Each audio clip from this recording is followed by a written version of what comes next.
Good morning, world, and welcome to the Early Morning Sports Talk podcast. Can you guys hear me, Jamar and Tiana? We can hear you. I can hear you, can't see you. Oh, okay, yes, that's for a reason. And so, hello and good morning, world, and welcome back to yet another fun-filled episode here with us on the Early Morning Sports Talk podcast. As we embark upon what will be another great episode this morning, we thank you all for chopping it up with us, and we thank you in advance for a time that will be had. And so, yes, world, we are back like a shark attack, back like we left some, back like we ain't got no clothes on our back. And for the world is a better place when the Early Morning Sports Talk podcast is taking place. And so, thank you for tuning in with us this morning as we converse about the latest sports topic that have taken place from this past week and will be upcoming this week. It is always a blast to have you all tune in to participate with us every weekend. As a reminder that every week we always like to begin our podcast by reminding our audience that the Early Morning Sports Talk podcast can be found on Facebook via our two Facebook pages, the Early Morning Sports Talk podcast community page, as well as additionally our own Early Morning Sports Talk podcast Facebook page. You can also follow us on Instagram at the Early Morning Sports Talk POD. Again, on IG at the Early Morning Sports Talk POD.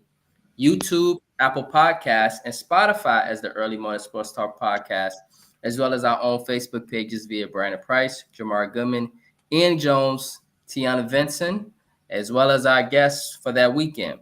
Today is November 23rd, 2024. We have seen yet again another fascinating week in the sports world where we saw our Chicago Bears lose yet another heartbreaker in such dramatic fashion, leaving Bears fans and simply football fans worldwide sad, disappointed, and even now more than ever looking sideways at Chicago Bears head coach Matt Eberflus after yet another highly questionable last drive sequence and play calling. Could we be headed down to watching the final few weeks of Matt Eberflus' tenure as a Chicago Bears head coach? On the other hand, we saw the New York Giants not only bench Danny Crimes Jones for committing football crimes against this New York Giant organization and the state of New York and their taxpayers. It got to the point to where now the New York Giants and Daniel Jones have mutually agreed that it's best for him from this franchise after he committed another abysmal outing this past bye week versus the New York Giants' second and third team scouting defense in practice, resulting in multiple interceptions, fumbles, and expletive languages from head coach Brian Daboll. Additionally, we saw the Kansas City Chiefs. I don't know who write this stuff, Jamar. Why do you do this, man? Additionally, we saw the Kansas City Chiefs drop their first contest of the season up in Buffalo, leaving questions about this Kansas City Chief offense and its ability to function well enough to reach its ultimate goal of a Super Bowl championship. Lastly, a special shout out to the Cleveland Cavaliers, who this week were the fourth team to start 15-0 and were tied for the second best start to a season in NBA history. However, the Boston Celtics, as we know when it comes to big boy basketball, they came out and sent the message this week. And so congrats to the Cleveland Cavaliers on setting that record. It was a great record to be set. And then lastly, we saw the Pittsburgh Steelers fall in Cleveland in a snow game that was the first of Jameis Winston's career, to where he stated this was the first time he ever played in a condition as such. And so with that being said, introducing our sister this morning, Mrs. Tiana Vincent. She's rocked with us before. She continues to rock with the podcast. She is a wonderful person. She does accounting. She does all type of sports leagues. She is a winner in life. She is an avid Chicago Bears fan, avid Chicago fan, and she is being patient like most of us Bears fans. And so we are thankful to have Tiana with us this morning. Tiana says, how are you this morning? I am here, shockingly. But I'm happy to be here. I love the show. I love you guys. It's always a Oh, good time. you're so sweet. Oh, you are so sweet. Bisous, as we say in French. Bisous. All right, yes. And so, additionally, introducing my brother from another mother, Mr. Jamar Goodman. Mr. Jamar Goodman, good morning, sir. Happy Saturday. How are you? Look, I'm usually the early bird, but I'm dragging this morning. I can't even. Let me hold you. I'm Mm. dragging, but we here maybe because the Bears are dragging. I don't know, but could be one and the same. And so, with that being said, speaking of the Bears, before I get my tags going, Jamar, we're gonna go with you, Tiana. Follow up with you. Um, just your thoughts, man. We've been having this up, Tiana. If you notice, about the last 4 or 5 weeks now, the title hasn't changed. It's been Chicago Bears miserable recap, and so I mean, based off of the trajectory, it's possible, Jamar.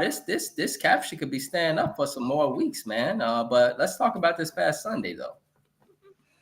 All right, let's talk about it. Well, I would say that there was a lot of positive you can take away from this. The Bears offense look functional. They actually look very competent moving the ball. Caleb Williams, in my opinion, outplayed Jordan Love in that game. Um, Mm-hmm. the running game was actually solid there. Dunze came to play. I mean, they was definitely using DJ Moore um, a lot more often. Let him operate in space type deal. I Mm-hmm. mean, DJ Moore in his career is actually excellent after the catch. So there was a Cole Komet sighting. I mean, he caught 3 passes. We haven't really seen Cole Komet in a couple of weeks based on how the scheme has been. Roshan Johnson and DeAndre Swift, they continue to do their thing. So, and the new OC, he's definitely um, it's definitely a different energy He there. called a good game, man. He called it. I mean, for his first game, Jamar Thank did you. pretty good. Yeah, we should have won the game. Point Right, blank period. That's the main point I'm getting to. right. Um, Bears outplayed the Packers in that game. Now I didn't see the totality of the game because I've been just doing around moving things, but I definitely was paying attention the whole game. Um, I feel like, and I'm pretty sure you all and Bears fans feel this way too, that the Bears get in their own way more times than not. It's Yeah, not like the Bears sit here and get blown out the water each and every week. That doesn't happen. Outside the Cardinals game, the Bears are in every game that they end up losing. That's just what it is. Um, Head coaching and critical decision making has been a major flaw for an X amount of years. Not even in this regime, just past it, just been a major flaw. And we talking about this one specifically, Matt Eberflus. I'm so sick of the mentality to play not to lose instead of playing to win. Like yeah. if you in the final drive and yeah, you made it the field goal range, and we still got 48 seconds left on the clock. Why are we not getting closer? Why are we just settling to take a 40-some yard field goal? Like, wait, what kind of mentality is that? Like you end up playing right into their hands. And if you heard LaFleur after the game saying that we noticed the weakness on the right side of the line or whatever it was. Like if we didn't block, we expected to block at least one field goal in this game, and they just knew they could just stack that side of the line and create pressure. Like if Wow. if they knew that from their scouting and they felt comfortable going into that final kick and there's more so just on our side like how come we couldn't you get what I'm saying. I could go really Mhm. deep into it's just critical decisions that end up being we always being on the wrong side of every single one. And this coach, he calls in to ESPN Chicago every Monday around 8:20 Central Time, Oh, and they grill this man every week, and they question every single questionable decision he makes, and he's staying 10 toes down that I wouldn't change a thing. Like I would do it right. Like there's no accountability. There's no self reflection, no self awareness. Like, and if that's the person that's leading this team, man, we might as well just jump off a cliff now. Mhm. been off that cliff. In all seriousness, the OC, the new OC has more grit than him. Like if you hear anything that he's been saying the whole week, he said there ain't no attaboy. You know, we out here to win every play. Like we came here to do a job. Right. Like we gonna work even more harder in practice. That way the games will be easier. That's what the OC is saying. Like I don't get none of that energy from Eberflus at all. None. So therefore, I think the last thing I'll say, I think it's just more so frustrating the fact that the Bears actually have the talent, the roster, the capabilities to actually be a contender for the playoffs. Like we are a couple of plays away from actually being 6-4 out here, and yet we still continue to have the same result that we've been having for years. I think that's the most frustrating part right there. Right. Mm-hmm. Well, is this going to be a conversation, Tiana? So Sunday. Well, let me tell y'all a quick story. I watch every season. Me and my uncle, we watched Bears games together. One game we go to his house. One game he comes to my house, and one game we go to a game together. And this some past Sunday, he came to my house. And this man, he is the most Bears fan you will ever meet in your life. To the point that he still does not watch any other teams. He can't tell you about the Steelers or the AFC or just a random team. He knows nothing but the Bears. All Wow. about the Bears. Bears history, Bears everything. So, as the game was going and as the Bears were on a trajectory, as any normal team, you would think the way that they were playing, the way the score was going, that they would win the game possibly against their number one rival. He was getting really excited. He was, oh my God, we're in it at halftime. We haven't been even in it at halftime against the Packers in a long time. This is great. And I'm sitting there like, sure. I'm not, I am not, I was not getting excited at all. And third quarter come, we still in it. Fourth quarter come, game winning drive. All we need is a field goal. I mean, this man leaping out his seat, literally sitting on the edge. And I'm just sitting back like, we'll see. Like that. For real. Fool me once, fool me twice. You're not getting me. You're not getting me again. Mm. And it's sad that I cannot be excited for my team, even when all signs point to them winning. I think they were up to like close to 80% chance of winning at some point in the game. Um, Jamar, you do a great analysis, X's and O's, the plays. I'm gonna talk about the eye test. And from what I see, is a team who do not know how to win close games. I see a team who stumbles to the finish line and falls right before it. I see a team who drops the ball right at the 1 yard line, like that rookie on the Jets did a couple weeks ago. He still celebrated getting his TD. I feel like the Bears do that every week. It's like, oh, we got it. Now let's drop the ball, and it is very depressive. I have PTSD. I have zero hope. Like, I literally have to see them win to think they're going to win. Like, it has to be raining for me to know that it's raining. Like, I won't believe the forecast at this point. And the Bears is who we thought they were. They gave us a 6-game mirage with being 4-2. And I did not fall for it, as most Bears fans should not have. I never drank the Caleb juice. But unfortunately, he's a rookie. He's going to improve, but he's not going to improve with this team. The Bears is where quarterbacks go to die. And I just it's pathetic. And unfortunately, I'm like I got Stockholm syndrome. I'm a stick by him. What they say, that's my man, and I'm a stick by him. But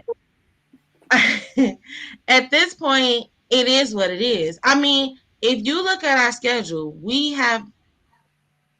most likely will not win another game, and we will finish the season. What is it? 4-13. Yep. 5-12, something like that. If they win anything. Yeah. So here we are. I mean, this must be what Browns fans felt like. I it's not fun on this side. So it is what it is. We lock in every week, and then we cried. Man, at least Browns fans look like they having fun with James Winston at quarterback these days. Jeez. They moving the I mean, you know football. what? I will say this to your point, Jamar. Last thing I'll say to your point, Jamar, the games are actually close and competitive. And I don't know, honestly, I really have to think about this, and maybe you guys could, chime in. I don't know if that makes it better or worse. Like, is it better to have these great competitive games where we really have a chance to win when you don't know the outcome, or just get blown out and put us out of our misery? Like, Um, which one is? I can't tell you which one is better at this point. I mean, personally, for me, I would take this one because a couple years ago when they was like tanking on purpose, I couldn't stomach watching any of it. Yeah, Yeah. yeah. At least this one gives me a little hope, even though I'm gonna get my heart broken. Like those memes where you start putting on clown makeup and stuff when Yep. like that's pretty much us. Like every Sunday we put on this makeup, holding out hope that somehow, some way that we gonna win, and then we end up losing. Now we sitting here looking like Krusty the Clown or Yeah. Bozo, whatever you want to call it. And yeah, I was the same way. Like on the final drive, I'm like, we'll see. Oh, Yeah. I'm sitting here like they kicking this field goal, they gonna miss it. Yeah. I have no hope. I Like, mean, this zero, and it's so crazy because we have a really great kicker. And 48, 46, what was it, 48 to 46 yards? One of the two. That's a chip shot for him. And you, it's you know what he insane said to though? me. You know what the kicker said? So Hmm. here's a complete example of how this team is moving against the coach. Kicker said that I would have, if we were gonna do that, I preferred the ball on the right hash mark. Eberflus said like it wouldn't matter. Like what? Mm. Like if the one kicking the ball said he preferred it at a certain spot, and you know that, and you come out here saying that it don't matter. It's just little things like that. But Like well, yeah. Right. Mm. Yeah. Mm. I think you hear people in all over the sports world, just in several sports, you hear some people go, coaching doesn't matter. Some people obviously is big on coaching. I think the Bears is proof that coaching 1,000% matters because Absolutely, Tiana. Yes. we have, I believe, the talent, at least in the NFC. Unfortunately, this year the NFC North is very tough, right? But we at least have the talent to make it to the wild card if we had the proper coaching. And it's Right. unfortunate that um, you know, management, GMs, they just, I don't know. And I guess the last thing I'll say is I just feel like, you know, again with the eye test, I feel like the Bears have a chicken foot buried somewhere under the goalpost. Like, is no way, it's no way that what happened with the Commanders with that crazy Hail Mary happened, and then you get 3 weeks later this blocked field goal that's well within range of our kicker's range, and are losing every close game. If it's close, might as well count it as L at this point. Mm. Like we gotta blow them out to win. So Right. And that's that's that's my rant. right. And so Tiana, Ah, I agree with everything you guys stated. And so I'm coming from the eye test, X's and O's T. The Bears, you're right. From a mental standpoint, when you don't know how to win, sometimes that learning curve could be tough. And evidence, Jamar, numbers don't lie. On Sundays, we know the record of this head coach. Additionally, we know the record when it comes to close games. Most of the games he's won, Tiana, has been games to where the Bears have put their foot on the gas. They didn't look back.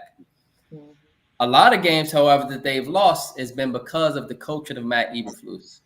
Jamar, you've known this. I've been saying since the end of last season, even mid-part last season, that Matt Eberflus should have been gone from the Bears. I don't know why they keep hanging on to the man.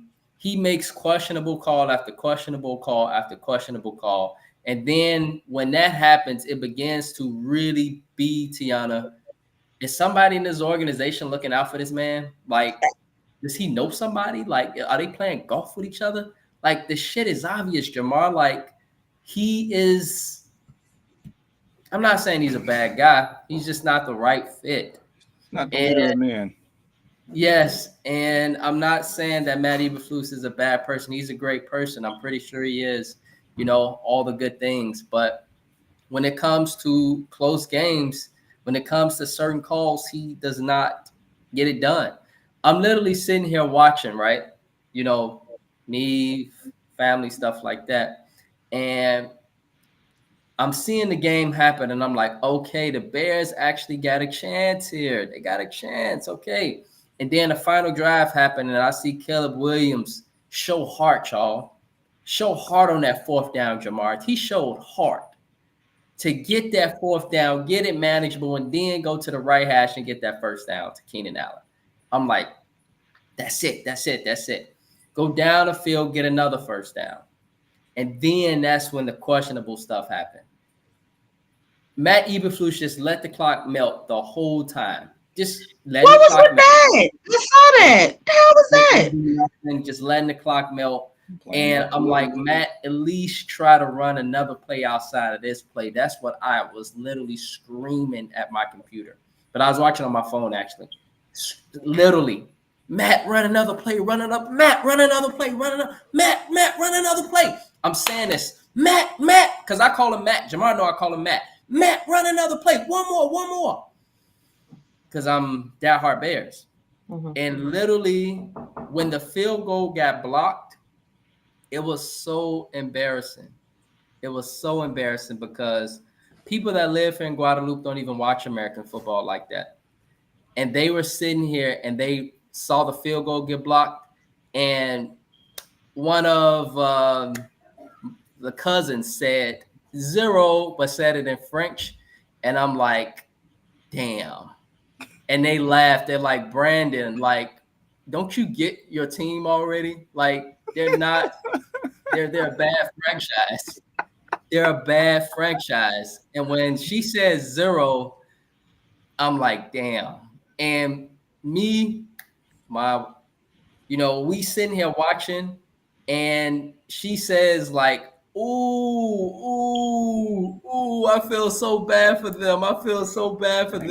Like, didn't they just lose a few weeks ago from the long pass down the field? Because she don't know all the football. She like, didn't they just lose a few weeks ago from the pass down the field? And the guy was celebrating. I'm like, yeah, they did. And she like, this happened. She like, ooh, I know they gonna feel bad when they go home tonight after work. I'm like, you rubbing it in, bro. Literally sums up the Chicago Bears. And so, Tiana, we're gonna talk about this further, Jamar as well, because in my opinion, guys, I think we have enough evidence from Matt Eberflus. We have enough evidence from his head coaching style. He's very tentative, very soft. He's not a Dan Campbell. He doesn't like to. Don't disrespect Dan Campbell. Put them in the same sentence. No, I'm saying he's not a Dan Campbell. I know. I get it, but still, that should be the same sentence. Tiana. Dan Campbell got this. Eberflus don't have this. I know. And I'm not disrespecting him. I'm giving big props to Dan Campbell. He took one of the worst franchises in sports in general, internationally, I know. and I know. look at that franchise. I know. We, Amazing. man, we gonna start grading coaches on a scale from Eberflus to Campbell. Like where they For line real. up at. I mean, night and day, right?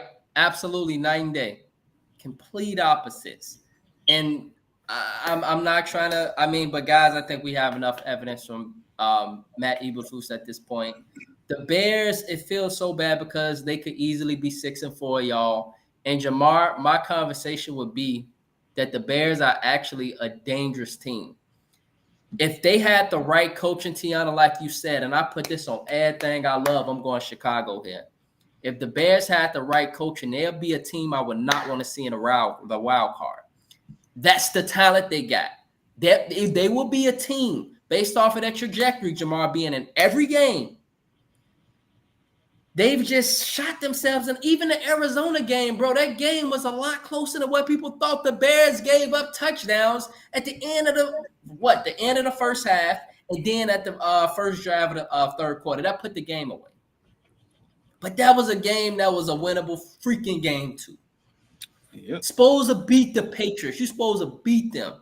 You Yep. right there and in Houston. You right there in Indiana. Come on, man. Yep. Come on, man. Come on, man. Like, this team should be a lot better. And they literally would be a team to where I'm like, bro, I would not want to play the Bears. Like, I would want to play the Bills or a certain team. I wouldn't want to play them in the playoffs. But due to the coaching, this is what we got. It's a playoff team on roster. The roster is a playoff team. Right. Finding ways, man. Just finding ways. Shoot themselves in the foot. And so, T, I appreciate your commentary. At the NFL overreactions, T, by the way, we'll get to the time. We'll get to the timeout, FYI. And so we'd like to ask for everyone that is or will be watching to support this stream. We need your help.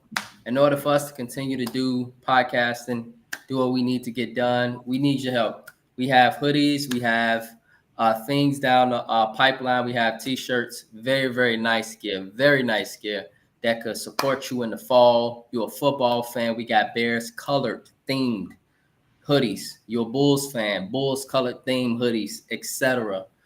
Even if you live in Cancun, etc. So the Cancun on 3, which was created by Jamar and Tiana, thank you both. That's a hoodie now. And so it's out there.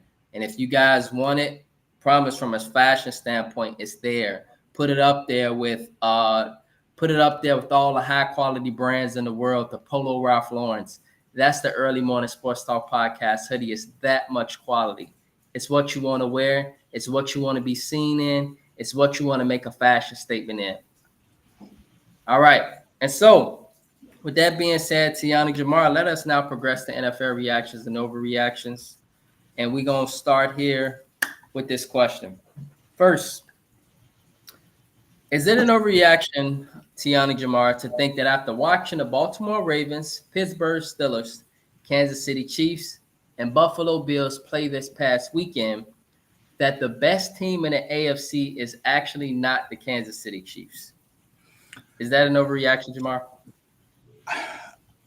I want to say this question is a little bit loaded. I'm going to say it's not an overreaction because from the eye test, we've been saying this year that even though the Chiefs was undefeated at the time, we didn't feel like they were the best team in the AFC at the time. We felt that the Baltimore Ravens, even with their struggles on defense, are a better team than them. The Buffalo Bills, which me personally, I have underrated a little bit here. They've been competent. I mean, the Pittsburgh Steelers with the resurgence of Russell Wilson, I mean, they've been a very competitive team. But we all know it doesn't matter what you're doing in November, October, and what's going to happen next month. I need to see it happen in January. So with all that being said, if the road to the playoffs still goes to Kansas City, good luck. And even if the road didn't go through Kansas City, which we found out last year, good luck. So all right. Yeah, yeah. Sometimes I you just throw it away, huh, Jamar? And so, Tiana, what's your thoughts on this? Is it an overreaction to think that after watching and after seeing what the Buffalo Bills did to the Kansas City Chiefs, and we've watched the Ravens, Steelers, Chiefs, Bills play recently, that the best team in the AFC is actually not the Kansas City Chiefs? Yeah, I 100% agree with Jamar. I was gonna say the 9-0 Chiefs. They never look like a 9-0 team, right? One, they never covered the spread to be 9-0. Two, two, um, it's like they the opposite of the Bears. Like they just have the luck to win all the close games instead of lose them. Yeah, Shouldn't great even be coaching. close. Great coaching. Yeah. And then they just rely on their superstar. I mean, Patrick Mahomes, he's still talented. He's still that dude. You know, he still has great decision making. Um, down the stretch. So definitely give him credit where it's due. But um, they still suspect all around. Like when you get deep into their roster, like to me, Kelsey has been pedestrian this year Come on, tell the as a truth. whole. You know. So and then um they defense been okay. I don't think their defense been as good as it should be on paper. Um, and then with all the injuries, with Isaiah Pacheco going down. Now to be fair, this is a sign of them being a great organization and why they're 9-0. Soon as the men go down, they bring in somebody competent to replace. Bringing in Hunt was amazing. Yeah. Look what he's done. Um, They they brought brought in the in defensive end from New England. He's a pretty good player. yeah. They brought So in the Hopkins too. that was Hopkins. going to say DeAndre Hopkins. That was an amazing pickup, and so they definitely shown why they are as great as an organization as they are, and I can understand why they're 9-0, but are they the best team in the AFC? No. I would have to go with the Ravens simply not, a close two though. I feel like people counted the Steelers out, downplayed the Steelers. The Steelers have so much going from several different angles, right? One, they have one of the best coaches ever. Period. I don't care if Tomlin was coaching me. He gonna have a winning record if I'm out there on the field, okay? Like that is how amazing of a coach this man is. So they already have a 500 start every season, right? They plan from 500 Playoffs every year. every year, simply because he's the coach, right? Mm-hmm. But then the way you can tell the way they believe and trust in Justin Fields and the way Justin Fields bought into what they were selling. And then I feel like I watched the snow game Thursday, right, with the Browns. And the way they're doing their quarterback play is amazing. They're utilizing both of them and they're using them at their strengths, right? So they bring Justin in. I don't know if y'all watch this close and paid attention or noticed it, but they bring Justin in when it's time for him to use his legs. Yep, they And then showed they it. have Wilson in. They have Wilson in for his arm. So Mm-hmm. it's like that is genius. It's genius. And the fact that Wilson being such a vet bought in on it. And he don't have the prima donna, I'm the starter and that's it. And we gonna go however far it is with me, or I'm not starting. It's either me or him. Like a lot of people have that mentality. No, they working truly together as a team, Mm-hmm. Mm-hmm. and it is amazing to see. However, I don't know how far that'll get them in the AFC when, as Jamar said, when January comes, when it truly matters, right? Because as we all know, great teams ramp it up. And that is exactly what Kansas City is going to do. Some way, somehow, they find a way to win. And um, I'm pretty sure this year will be no different. But are they the best team? No. It's the Ravens. Is the Even at Ravens? 7-4, and after they lost last week, that you still I feel like test. I you still test. right from the eye I test. test. Is they lost? First off, the Ravens for some reason during the regular season, I was during the playoffs too, maybe, but for some reason they just fold like a lawn chair against division games. I that's what those is division games for some reason. Um, but Also, you also don't think though with the Ravens that it's also they lose simply when they don't give Derek the ball enough.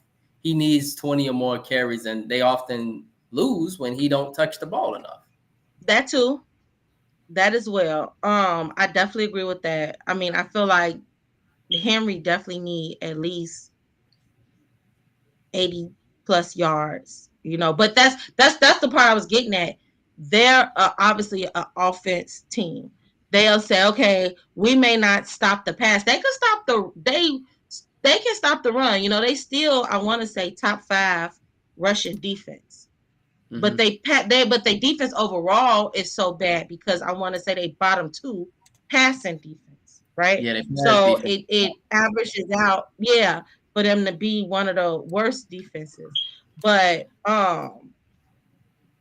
but they can definitely out offense almost any team in the league. And I think that's what they've been leaning on. And then the fact that Lamar Jackson is just a double threat. He got an arm and legs, right? Right. And so that's what makes that team so lethal. And that's what makes them, to me, one of the best teams because they definitely, their offense is better than how bad their defense is, if that makes sense.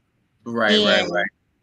And I Mm-hmm. think that offset is what makes them still a great team and why they're 7-4, right? Why they're still winning, why they're in it, why Lamar Jackson is still up for MVP again this year. And Mm-hmm. he's in the talks. Will he win? Maybe not, but he's still in the talks. You Right. know. This is but and see, so this transitions us literally to the next question. Mhm. I was going to talk about the Niners, but let us go to another question.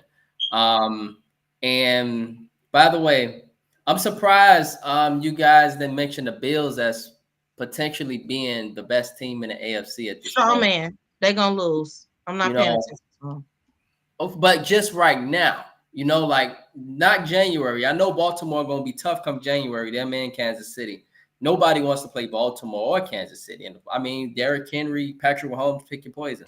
But just right now. But this brings to the question: is it an overreaction, Jamar, Tiana, to put right now at this moment the Lamar Jackson MVP train to bed based off of what we're seeing from guys like Jared Goff and, quite frankly, Josh Allen? Your thoughts, Jamar?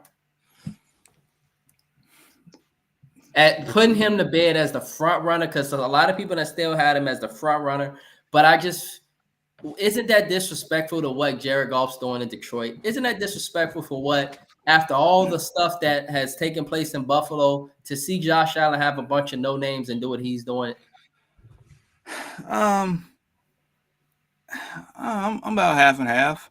I mean, I would say that probably the race is, got a little closer now. I'll say that much for sure.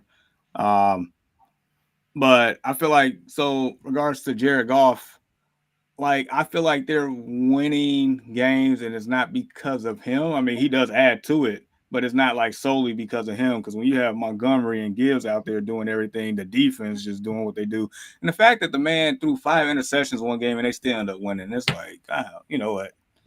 That's just the grit of the Lions by itself. As far as Josh Allen, like, I mean, I feel like he's probably the number one He threat has to to be the Lamar front Jackson. runner. He has to be the front runner. We'll see. I think it's dead even between those two at this point. Because Lamar's season is outstanding. What Josh Allen is doing is outstanding. It's just like I know it's a regular season award, so it is what it is. But for both of them, it's like I don't care. What you gonna do in January? Like I personally don't care. That's where I'm at. I really don't care. And that's how I feel about the Mm-hmm. Bills. Oh, sorry. Go Exactly. ahead. You want to ask a question? I'm done with like Brandon. You know, for a couple of years ago, I was on Bills Mafia training. I'm like, you know Yeah. what? This is the year, and each and every time they just can't get past Kansas City. They just can't get past Mahomes, and it's like you had 13 seconds. You blew that one. You had a home playoff game last year, a home game against the Chiefs. This was your moment. You had the ball in the final. Couldn't get it done. Josh Allen isn't a wide open throw for a game winning touch. I'm like, you know what? I'm done. Just if he wins MVP, yay. What you gonna do in January? Like that's where I'm at. Well, both Right, of them. and that's what Josh Allen and Lamar. That's Yes. what both of them. They got to prove it. Yeah. T, where are you with this? Because just an FYI, guys, looked at ESPN right here, and even still at 7-4, guess who's number one? It's still Lamar Jackson, but he is right there with Josh Allen, and so, and then number 3 is Jared Goff. Where are you, Tiana, with this? Is it no reaction to think that we should perhaps begin to consider seriously other candidates like Josh Allen and Jared Goff for MVP based off of what they're doing with their teams? Yeah, I think it's overreaction. I think that look, be simply because it's a regular season award, right? Lamar Jackson will always be in consideration, if not win, because of his legs. Period. No one is doing what this man is doing. He has an arm and he has legs. He's on track to almost run 1,000 yards this year while throwing well over 3,000 yards. I mean, he's going to be close to 4,000 yards. Like right now, he's at 2,800. With 6-7 games left. Like it's incredible. And if it was easy, everybody would do it. It's not. And so I think simply off of that is why he's always in the conversation. If not one or two, first or second place. Right. And that's what it is with him. Jared Goff, I feel like Jared Goff is not the MVP of the Lions. Yes, the Lions are amazing. One of my favorite teams, as everybody know, and they are 9-1. Jared Goff. So, should Jared Goff get MVP? No. It's just unfortunate, or just the way it goes, that the best team, they automatically give it to the quarterback. But Jared Goff is not the best player on the Lions. Newsflash. I don't know if people knew that or not. So that's that on with him. And then with the Bills. Just quickly, Tiana, by the way, though, with other sources, they have Josh Allen as the MVP frontrunner. I was just about to get to Josh Allen. Got Lamar, but other sources, various, has Josh Allen. Josh Allen, his to me, you know what? I'll circle back. I gotta find a NBA comparison to him, because and then it'll make more sense. Because it's like he comes in every year. He comes in with all these expectations. The Bills are gonna make a deep run. Great. Josh Allen, one of the top QBs. I mean, what is this? The last 4 years, he's been just coming into the season labeled a top QB, right? And then it's like he's never got an MVP though, T. He's never got an MVP, and on top of that, he doesn't have Stephon Diggs. He doesn't have the weapons he had last year. I'll keep it real simple. I'm not buying what Josh Allen is selling. I'm just not. For the MVP regular season award. I'm not buying it. Nothing he's selling. Just like you I'm not buying. Season award. No. There's better MVPs. Go ahead, Jamar, you gonna say something? So if that's the case, because you pretty much open Pandora's box here for me. So I just got one question. So if he's doing all this without Stephon Diggs, without Davis, without Tre'Davious White and all them people they have from last year, so really, what is it at the end of the day? like with this team. If you still doing all this, and we still feel the same way. It's like, so what are we really doing here, Buffalo? Like, can you really get it done? Because I I mean, mean, you but have less can talent. we say the same thing about Lamar, bro? We I can. mean, aren't they one and another? They both are great No. quarterbacks in the regular season, and on top of that, Lamar got more weapons. The He difference, got more notable weapons on paper, right, that we know yeah, of. I mean, yeah. they just So got this kid from Carolina. They got Brandon Likely. They got Derrick Henry. Flowers. Likely. We yes, know about these Flowers. people. Yeah, Stop these it. guys can play. Flowers yeah, get These guys can 100 play. no, yards Can one you game and then name 2 yards the outside of next. Amari no. Cooper? So Can we name anybody really on the Buffalo Bills outside of Josh Allen? Shakir, James Cook, Dalton Okay, Kincaid. I James. mean, James I'm talking Cook. about from a Jamar. You a footballer. I'm talking about normal people that don't really know. They know about some of these guys already from Thanksgiving tables about on the Baltimore. Do they really know about these people on Buffalo? This is the best regular season I've ever seen from Josh Allen, simply because of what he's got. He ain't got no big names. He got people that's got something trying to prove themselves. And so, arguably, I'm making an argument, y'all, for Josh Allen that he deserves to be number one in the MVP ranking, especially after Baltimore they just lost and they 7-4, and number one right now in the AFC is actually Buffalo. I thought ain't it still Kansas City? And It's maybe still it's still Kansas. Kansas City, but you get my damn point. They number one because they just beat Kansas City. Yes, I know they 9-2 and Kansas City 9-1, but right now the best team it looks like in the AFC is the Buffalo Bills. So I mean, we could continue to debate, sus bro, it's all good, but we got to start taking Josh Allen serious as MVP, because he's doing a fantastic job with a bunch of no names, and this is one of the best seasons that we've seen from Josh Allen. I mean, although we've seen it a lot, like you said, Tiana, and I get it, Jamar. He needs to prove it in January, but we can say the same damn thing for Lamar Jackson because he needs to get it done too. He needs to get him a Super Bowl, or at least make the championship game and win it. All right. Next. Okay. Thirdly, Jamar, Tiana, is it an overreaction to think that after watching the Jacksonville Jaguars get annihilated 52-6 versus the Detroit Lions, and the Chicago Bears drop yet another close game after a questionable call from his head coach, that there could be some head coaching changes coming in the next few weeks rather than in the offseason? For which team? Just in general. Yeah, just in general. But that would include the Bears, that would include the Jaguars, that would include the Giants, some others. At first, I would say not an overreaction, but I mean, at this point, I think it is going to be overreaction. As we know, the Bears never fire anybody. Well, more so a head coach in the middle of the season, so that's dead. But I would have thought Doug Peterson would have been gone already. I really thought that, and the fact that he's still, holding on. I mean, at this point, if you fire somebody right now, you're pretty much just saying, we give up. Like we just gonna wave the white We're flag. rebuilding for next year. That's pretty much that's all it is. And in a team that's very dysfunctional in Jacksonville, which I mean, believe it or not, people they are in a worse situation than us.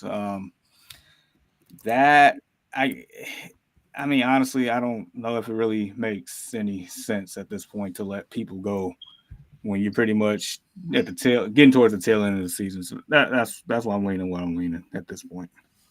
Okay. Yeah. T. Yeah, that's what I was Josh, getting. Oh, sorry. Go ahead. no, you go ahead, sis. You got the question. Um, that's what I was getting to. I just think at this point, being in the middle of the second half of the season, unless you a team that's right on the cusp of maybe winning your division or wild card, and you truly feel like the coaching is the what's going to turn the rest of the season up and get you through the postseason, it's not necessary. So I doubt that we really see any um head coaching firing. changes Yeah, moving coach. forward, because I mean, yeah, firing, because um most of the teams that are gonna be in the postseason, we pretty much know who they are. They're pretty locked in. I feel like, definitely after the next two games, we should have a pretty good idea on who's gonna make the wild card um for both divisions. It may be one or two up in the air, but it's not gonna be too much suspense, you know, after the next 2 weeks. So yeah, I doubt we see any head coach firings. Okay. All right. Cool. All right. Fourth, is it an overreaction to think that after the NFC North has now produced three teams with at least 7+ wins, that the NFC Championship game will likely have to come from one of these teams, or will include likely one of these teams, if not possibly both? Yeah, that's definitely not overreaction. I mean, I'm saying it, and it's like what I've been saying for the past couple of weeks. I've never said in my life, and I'm gonna keep saying it because it Say it, seems realistic. The say it, road to the say Super it, Bowl say it, is going to go through say it. Detroit. Yeah, The there you go. road to the Super Bowl. There you go. Like we never seen this in our lives. We never even said in our lives the road to the There you Super Bowl is go. gonna go through the Motor City. Like There you it go. it doesn't even make sense, but it does make sense. Um, Look, they probably gonna be in that game, no matter what. Now if it's gonna be against Green Bay, maybe Minnesota, they're frauds to me. Uh, I think it's probably gonna be them and the Eagles in that game. Okay. Um, but Detroit's gonna be there because Detroit has done everything they were supposed to on this timeline to getting to the Super Bowl. They 2 years ago they made an improvement where they knocked Green Bay out the playoffs in that last game and sent Aaron Rodgers on down that tunnel for the last time in Packer history right there. Yes, sir. Jamar, can I say this really quickly, and Tiana? We were even talking 2 years ago, Jamar and Tiana, and you probably could even remember this. Detroit had a chance to get in the playoffs, and we were saying that if they got in the playoffs 2 years ago, you would not want to play them. Correct. And You even would for not want to. tiebreakers That was purposes, 2 years they ago. probably would have They got were in right there at the playoffs, and we were saying if they get in, you don't want to play them, bro. at all because it was them. It was between them, the Packers, and Seattle that year. And if Exactly. Seattle would have lost, that game right there would have been the winner of that game would have got to the playoffs. The Packers still had a chance, but they knocked the Packers out. So yeah, you're definitely right. And then last year they fought through adversity and they was on the door of getting to the Super Bowl, until Dan Campbell magic started happened. gambling. Yeah, but I mean that's his identity. He stayed true to himself, so I respect it. But it's like Definitely. when you got balls bouncing in the air, and then Brandon you come down with one of them almost scoring, and then they was up Yeah. 10 with like 5 minutes, whatever. They pretty much been down the timeline. So the next step is we gonna get there. So I expect them in that game. Absolutely. Yeah. Absolutely. Absolutely. I mean, y'all already know where I stand. Um, the Lions are definitely going to the Super Bowl. It's not. I mean, it's not even close. There's not a team touching them in the NFC. Not one. Okay, it not even close. I mean, they're gonna get their bye week, and then and when they do play, they will ramrod every team, biting off kneecaps, taking names when they went on their route to the Super Bowl. And my only issue is not to sound like Jake this morning, but my only issue is I feel that because they are considered a small market team, that the NFL is not going to be too happy about the Lions going to the Super Bowl. But I think they are going to beat these teams so hard the way they've been playing all season. It's going to be hard to stop them. It's going to be hard to deny it. It's going to be hard for them to lose. I don't see it. I don't see them losing to anybody in the NFC, to be completely honest. Mm. Nobody. Mm. So Yeah. they're definitely going Right. Yeah. to the And Super Bowl I without question. right. And I was a Super Bowl. Not even close. Mm, okay, yeah, and Detroit, they are looking dangerous, reminding you of those old Ram teams, them just great teams that just annihilate competition, and so they are looking really good. We're gonna see. We got Minnesota also as well that's doing pretty good. Jamar believes they're frauds. I agree, fraud. Green Bay, who's squeaking by, who has a Brett Favre Jr. thus far this season. That boy has been Brett Favre Jr. this season, and Yeah. so but they've been finding ways to win, and partly I think a lot of that is because of the great head coach and the Matt LaFleur.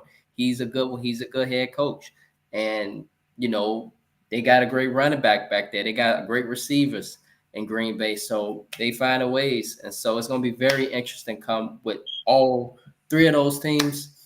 Bears could have been there. Bears could have been there. Oh my Please goodness. don't disrespect these good Oh teams by man. talking about the Yes, Bears. let's just move Please on.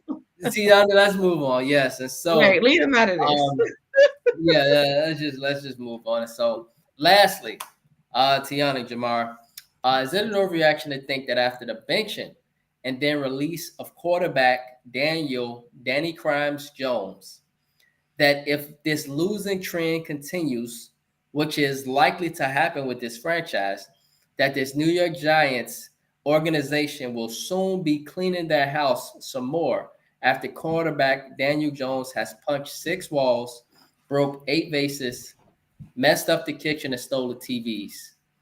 What's your reaction with this, Jamar? Um, First and foremost, they finally convicted that. They finally charged that man with theft and fraud. They got him out of there. That was a long time Very coming. good. Stole all the taxpayers' money in New York. Ooh, and that penthouse suite you was talking about, like the kingpin, Exactly, up in the Empire State Building. bruh. I so I'm on the fence with this one because we've seen Dayball get the best out of Daniel Jones when they took him to the playoffs that year, and they actually won a playoff game against those frauds in Minnesota. Like Right. I seen that before. I can't erase that from my memory. Like you got the best out of that man. What a depleted roster and incompetent quarterback play. Like you did that. But Jamar, my bro, come on, Jamar. We don't think that Saquon, Jamar, and T was really the reason why that team did great that year. I'm Was not. it really Danny? No. I'm not disputing that part because I Okay. mean Saquon was the offense. Saquon took his money. That's why we called him Danny Crimes. He took Saquon's money. Right, exactly. Right. That's why he got the name Danny Yes, Crimes. but we also know like at the same time the running back you're not going to win a Super Bowl just based off of running back. You got to have quarterback play. This is a quarterback driven league. That's just what it is. So it's like I feel like he is a really good coach. I feel like he is. I agree. But I think Ryan Dumble is a good coach. Yeah. but if anybody had watched the Hard Knocks in the offseason with the New York Giants, you would see how badly that organization is ran. It kind of reminds you of ours, but I think that is a little bit worse, just a little bit worse than ours. It's horrific. So Jamar, which organization is worse, the Jets or the Giants?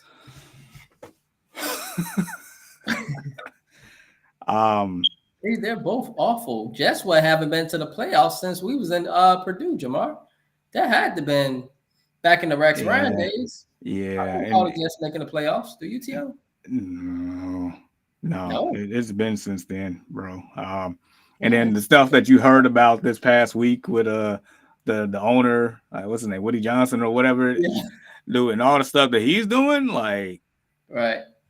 Like I know we have our complaints in here in Chicago, but man, they say it's always worse somewhere else.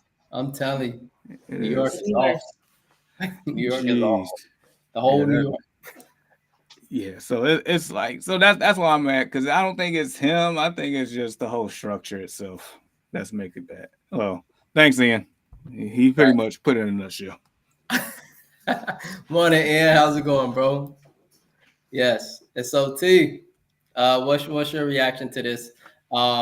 Is it an overreaction to think that after the benching and then release of quarterback Danny Crimes Jones, that this New York organization will soon be cleaning their house some more after this man broke walls, broke vases, stole TVs, tore up the whole house. What's your reaction?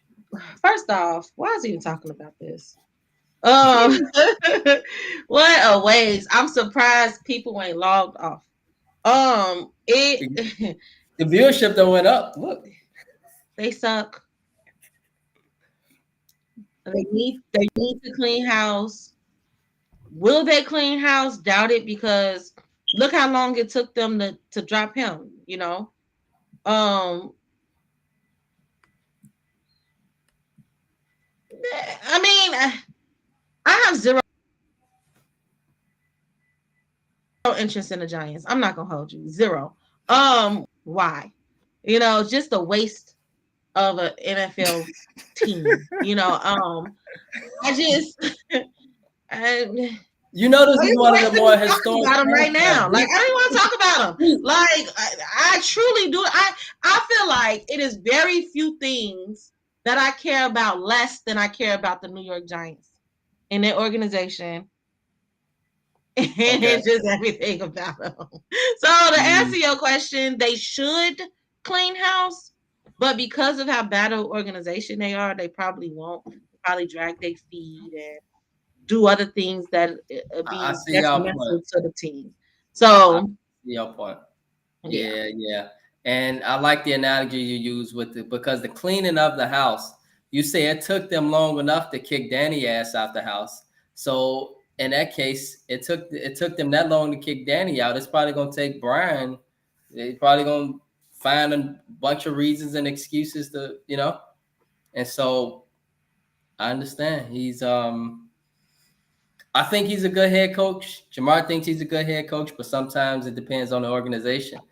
And in our case with the Bears, it's both the organization and but with the Giants, I don't know if it's necessarily Jamar the coaching. It's more so something else with the Giants. It's an organizational thing because we even knew Brian Dayball. He was vouching for Saquon to get paid, and so now he's doing what he's doing in Philly.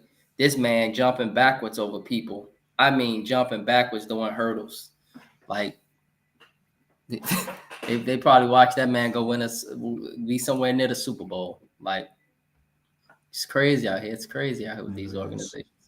What can I say about these organizations? And so, Tiana, yeah, you didn't want to talk much about the Giants, but now's your time for the timeout. Before I do Tiana's timeout, I do want to say I think I figured out my comparison. Why I'm just like not a Josh Allen person. To me, Josh Allen is to the NFL what Luca is to the NBA. Ha!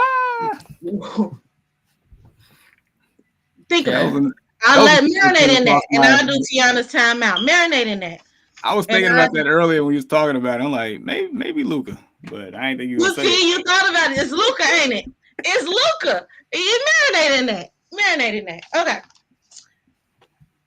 We'll circle back to that because it's ridiculous. I'm not bound what he's selling. I'm never bound what Luca's selling. The fact that they got that far last season, I was shocked, to be honest. But we saw how that ended. So, so all right, Tiana's timeout. I have 3 hot takes. From all across the sports world this time. I give everybody a little love. And then you guys will react to it. So, number 1, Joel Embiid. Okay? This guy, well, the Sixers are 3-12. He has played 4 games. They are all losses. In the preseason, well, before the preseason, it wasn't during the preseason, but anyway, before the season started, he, and I quote, I will not be playing back to backs this year. As if he's some prima donna vet who won 3 chips, several MVPs, 10 plus all-star appearances, and all that. Chill. He played no preseason games. He even started off his career missing 2 seasons. Like I don't understand this guy. He sucked in the Olympics. I watched every dribble of the Olympics this summer, and he was by far the worst player on their team. And I'm not debating that. He gets credit for doing nothing. He has a pity MVP that should have been Joker's third. He he took Jalen Brown's spot on the Olympic roster. He should have just played for his country. And well, you ain't even from here. Like, I don't understand. Like, you play for USA as if you're gonna make the team better. You know what I'm saying? You did nothing.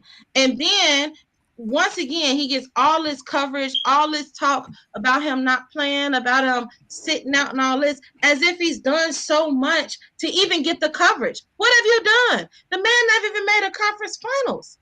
Like, sir, win games, play. You won't get better until you play.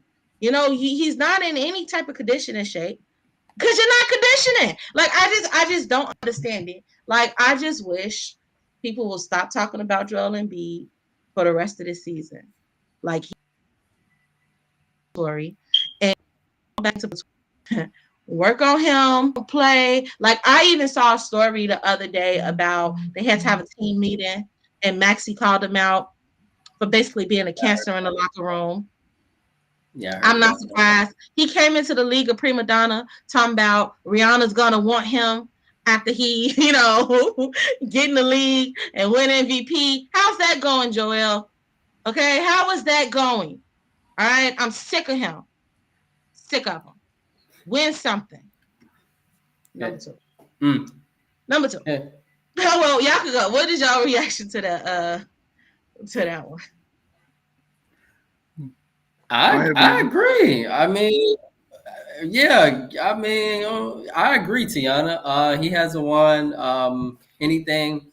Now I will say he contributed, and I was glad from an Olympic standpoint that he played for us team because I don't know if we would have won if he would have played for France.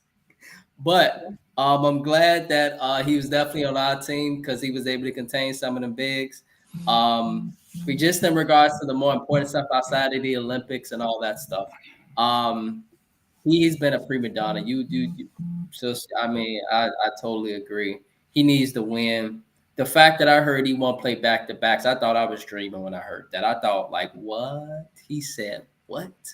Like, I've never heard that. And it goes to show you the evolution of times. I don't know if Michael Jordan or any players along, I don't know if they ever would have said that to him. I mean, he didn't and the even fact play that Shaq told him about it, remember? Right, and the fact that Shaq told him about it, Jamar, on NBA, inside the NBA, and then he come back and he talk about that he had D Wade, he had Kobe, all this. I was like, damn, he really clapped back at one of the all-time GOATs. Like, that's crazy. And then call himself one of the GOATs. Y'all heard the that man too? Is the Lulu. So he's been on a rant lately. He's been going crazy. So I'm with you, sis. Jamar? Yeah, I guess the process is pretty much done. Like this whole thing it's been abysmal. I mean, Tiana stated the his pretty much his timeline, and let's just throw into the fact that he also mentioned he wanted Jimmy Butler instead of Paul George. Heard about that one too, and he's just acting a fool. It's like, and it's crazy because I would say a few months ago we was giving him like so much respect and credit for him going out there with like one knee type deal, and was given who was it, the New York Knicks? I think they were playing the Knicks in the first round fits, and they almost stole that series, and then we go from that to this. Like, you haven't earned the right. Like she said, he hasn't made it to a conference final. Like, what are we talking about here? So yeah, I agree. All right. Number two.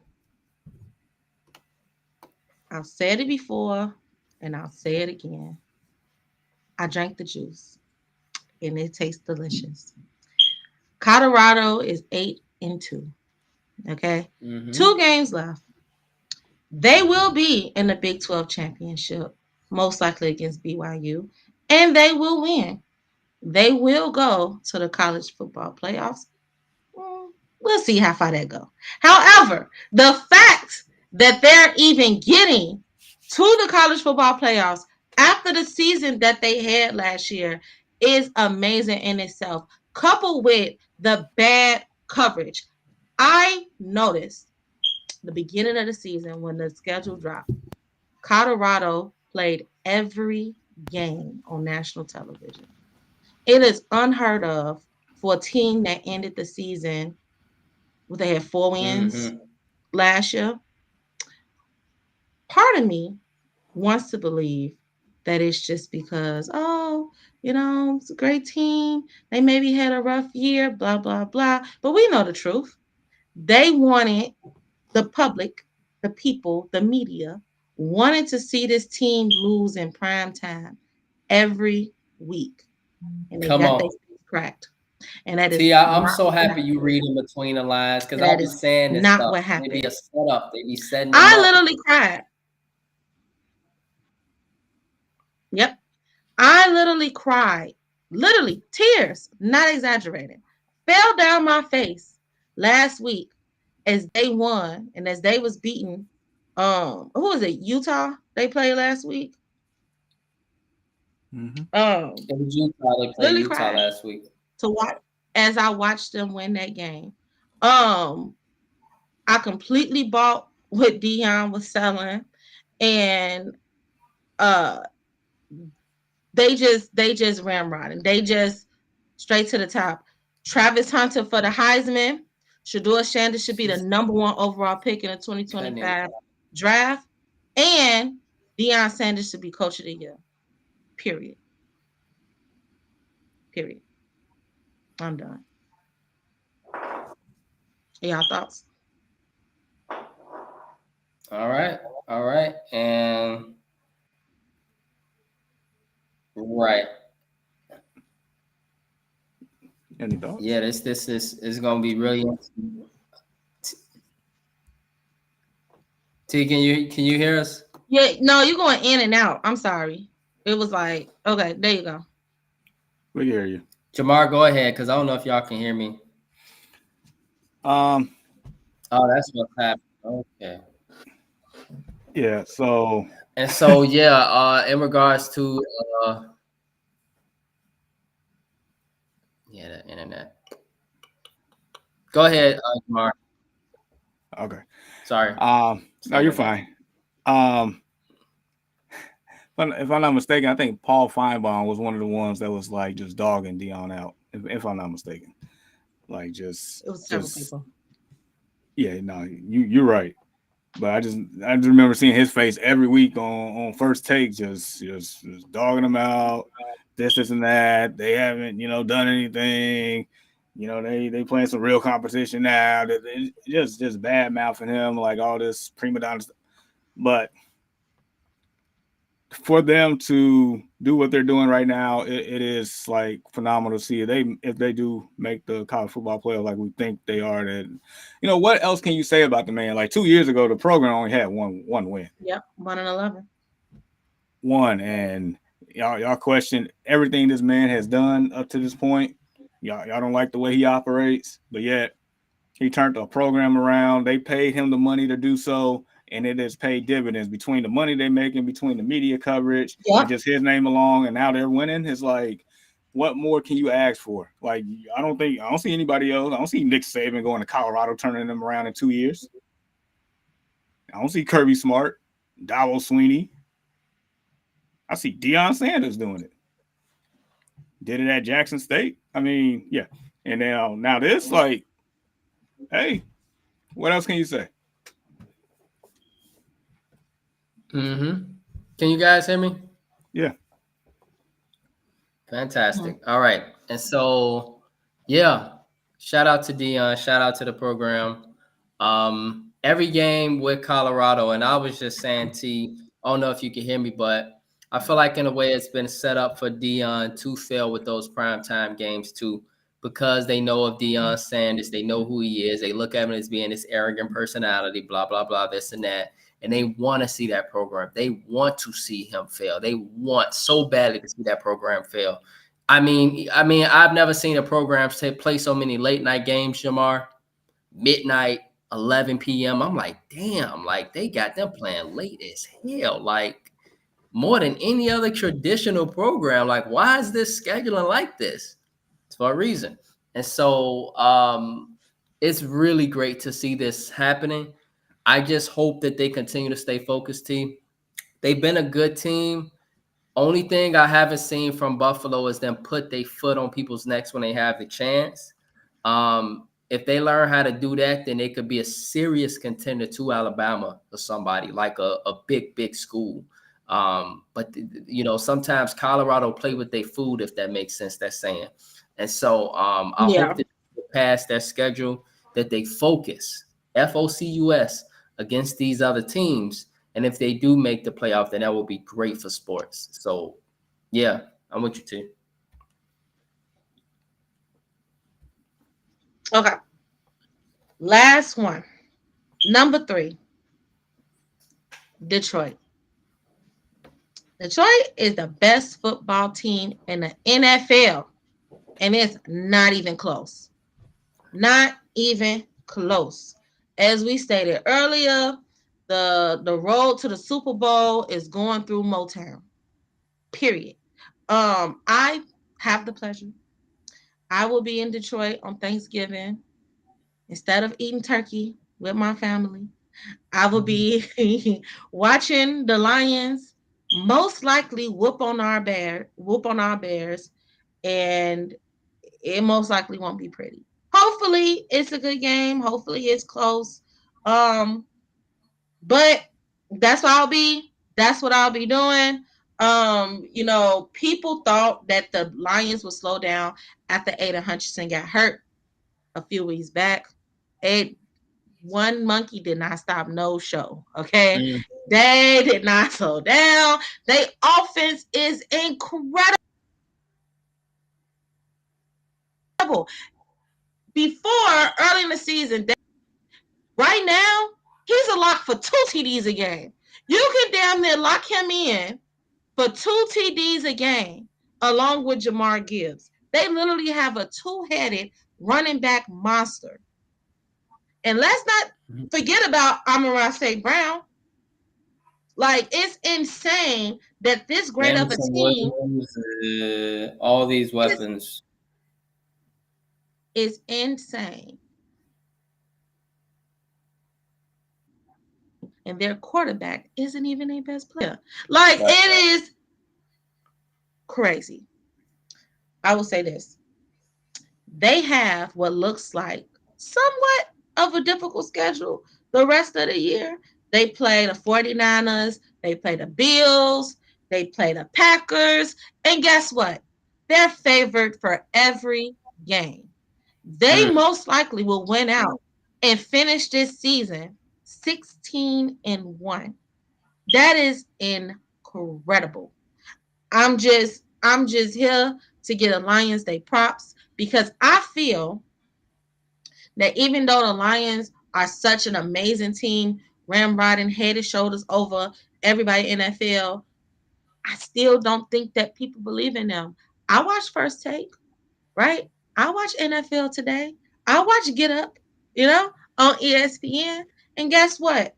They're going, oh, the Lions, yeah, they're great. They'll make it, but they're not going to beat Kansas City. They not beating Kansas City. But Mm. at this point, is Kansas City going to get there? We'll see. It's a good question. They got a lot But to go through in the AFC.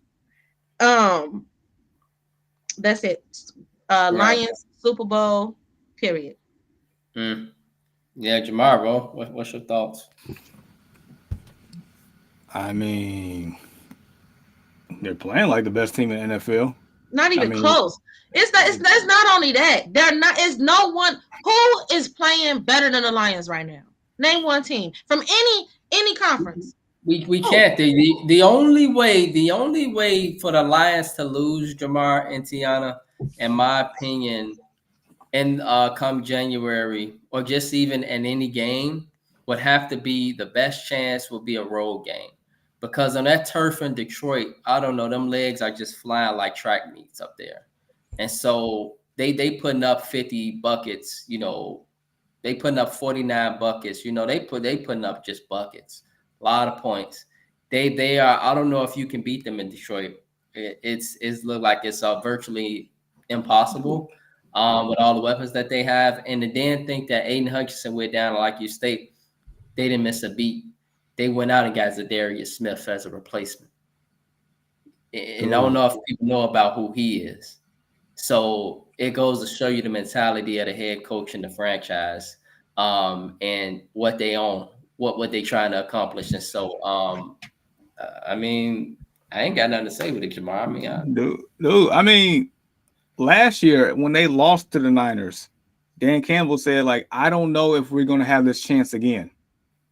And I mean, that's a true statement. Like you don't ever know if you ever gonna get back to that, at least at that point. And he's made it his purpose to make sure they get back to that point and even beyond that point. I mean, they are smacking teams, taking names, taking prisoners, whatever you want to call it. They are head and shoulders, like you said, Tiana, the best team in football. And Yeah. it's hard. I think it's hard for a lot of people to admit that because it's Detroit. It's been the laughing stock of football for as long as I can remember. So I still get to the point to where they threw 5 picks, golf threw 5 picks in Houston on Sunday Night Football, and they still win the game. right? Like, how do you beat this team? they have Five to. picks. They I'm sitting literally there watching the game, saying, "Ain't You no know? way they gonna win this game." They still found a way. like not only had to beat themselves, they had to beat themselves to a pulp for them to lose the game. Crazy, You know. absolutely Even crazy. And so, y'all, for go ahead, T. no, I was just gonna say one last thing. Even when they favored the the spread is over 15. Like the spread is two scores plus. And you like, yeah, I'm taking them on the spread moving forward because the way they be routing these teams is in. I personally, like, once again, I tell y'all this every time I'm on here. I'm fairly new to really, really taking a deep dive in the NFL and paying attention to every team. Right, in my short time, I've never seen nothing like it. I've never Mm, seen nothing like it. Um, and it's beautiful. It's beautiful to watch. Just mm, beautiful. Chef's kiss. mm. All right. Yes, yes, yes. And so this Detroit team, very special team. We're gonna see how they continue to progress. T, thank you for Tiana's timeout. And so we're gonna briefly, y'all, get into the NBA combo. Just really quick question. Um, Jamar, after the Boston Celtics beat the Cleveland Cavaliers, do you feel that Boston is still the best team in the Eastern Conference? Because I'm gonna give you a Western Conference question, Tiana. Do you still feel like Boston's still a king over East, or is Cleveland the real deal? I think Boston is still the team to beat. I mean, Cleveland has made it known that we're gonna be around, and we gonna be here. As it seemed like they are the threat to the Boston Celtics this year, especially Mhm. since the worst team in the NBA resides with the same team that Joel Embiid is rostered on. But we kind of talked about that one. But um, but no, Boston, dude, they only got 3 losses and they're not even fully healthy yet. We still waiting on Porzingis to come back, and as we seen last year when Porzingis plays, that team is on another level, and it's kind of hard to Right. stop. So Mm-hmm. Yeah, this is crazy. They ain't even got Porzingis, man. Yeah, that makes it just like you say, like a lot to deal with. And so, T, the Warriors, they are 12-3 right now. They are number one in the Western Conference. This is without Klay Thompson. Um, Curious to know your thoughts, T. Um, do you believe that Steph Curry, with this team, without a team that includes Klay Thompson, has a chance to actually? Do you think he had a chance to get number 5 this season? Number No. 5. Okay. Short answer, no. Okay. I think they are definitely an early season surprise. with this record, no one expected them to have 10 wins to this point, but not even to be number one in the West is it's crazy. Even when the West is the strongest conference with OKC and the Clippers and Denver and Phoenix and Minnesota. So absolutely surprised that they're there, but in the end, we got a long way to go. And now NBA is my jam, and I know how to see how the seasons work. We have a long way to go, and the NBA have way more. I don't know the word. That's not continuity, but they have a lot more fluctuations within standings, more often than the NFL. So Right. it's here today, gone tomorrow. In the NBA, like you could be number one in November and be out the playoffs by January.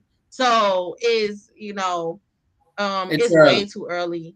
right? Yeah, And way too early to right, even pay attention to these standings. But I think they're definitely giving themselves a good start to at least stay in it. You know what I'm saying? If not straight in the top six in the playoffs, at least to get in the play.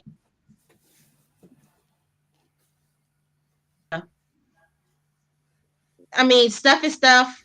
He's definitely looking good to be in his what is this, his 16th season, 17th mhm. season. He doesn't get enough. People stay on LeBron about his um longevity, but it's actually a few players who's been playing over 15 years right now who's still looking really good. Yes, Um one of them, yeah. yeah, it's a Mhm. couple. It's a couple. So and Steph is definitely one of them. So and he's definitely the reason why they're well, no, what's Buddy Hield is snapping for Golden State right now. Hmm. Yeah, But yeah. But anyway, right, it's too early. right. Long story short, it's too early. Right. And so this is the production of the podcast though, T. The question is asked because we want to be different with our approach. We Mm-hmm. know that the NBA is not really talked about until after the All-Star break. You know, Mm-hmm. that's when you start paying attention to the standards and stuff like that. But we trying to be a little different and pay attention to the standards and just see how it evolves over the Yeah, season. it'll definitely evolve and change. I mean, Right. if we See want to stick to the who will West, continue to, we'll yeah, see if the Warriors continue to stay on this trajectory. We'll see if yeah, Cleveland continue to stay on this trajectory. It's yeah, way early. Cleveland got off to a great start. We saw how they were last year. They were middle of the pack, almost a little bit above the pack type team. And they come out blazing. But we'll yeah. see how the season continue to progress. But you are right, sis. It's a long season. Got a I lot of would say this. basketball to be played in. I Truthfully, would say this. you know, Yeah, go ahead. I would say this. If you want to talk about a surprise West team, let me stick to the West. I'll say San Antonio. The fact that they Okay. 500 with Pop being out like that. Um, Mm-hmm. Wimby getting 50 the other day is insane. I think San Antonio is definitely a surprise right now. Um, out the West more so than Golden State being number one. I think they are honestly on a better trajectory because they had a trajectory go up. I feel like Golden State have more of a trajectory to decrease more so than to stay at the top, right? Mm-hmm. So like OKC, they not going nowhere. They're gonna stay at the top. You know, I feel like the Clippers will stay pretty much where they at. Denver's gonna rise, right? Right now they number 6. They're gonna rise, even more. I feel like Phoenix is gonna rise when KD come back. You know, Right. um, so I think that's more of what a movement would be. More teams that arise more so than Golden State staying where they are, as Right. far as the East is concerned. Right. Yep. And so we'll see how the NBA season continue to progress. And so notable college football games to watch this weekend. Jamar, man, you live in Indiana, man. I know you've been knowing about these Hoosiers. I know you're a Purdue guy. Your degree's from Purdue. But Indiana, the rival, They are number 5 in the country, 5th ranked in the country, undefeated. Coach just got a $72 million payday, Tiana. They are at the number 2 ranked Ohio State Buckeyes, and this is a big, big game for college football playoff implications. Indiana win this game, man. They could be somewhere top 2 or 3 in the country. Let that sink in. The Indiana Hoosiers, and we ain't talking about basketball. And so let that sink in. It gets crazy to believe. The number 6, speaking of Indiana, number 6, Notre Dame Fighting Irish at the University of Army. Black Knights, they are ranked 18th in the country. 14th ranked BYU Cougars at the 21 or 21st ranked Arizona State Sun Devils. The 16th ranked Colorado Buffaloes. They always notable because they Colorado at Kansas. And then the number 7 Alabama Crimson Tide at the Oklahoma Sooners, which is another important game as well because Oklahoma is somewhere 27th in the country. They not top 25, but they right there. So that includes our notable college football games this weekend. Now, if you guys are ready, let's get into our NFL picks. We got a lot of important games this weekend. We're going to start with the Cowboys at the Commanders. Jamar, I hope you got your Cancun ready. Cowboys at Commanders. Who you got, bro? You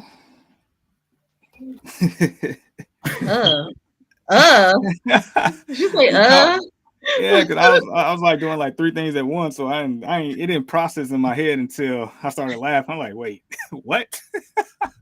And just so you know, the spread is 10.5 in favor of the Commanders, 45.5 over under.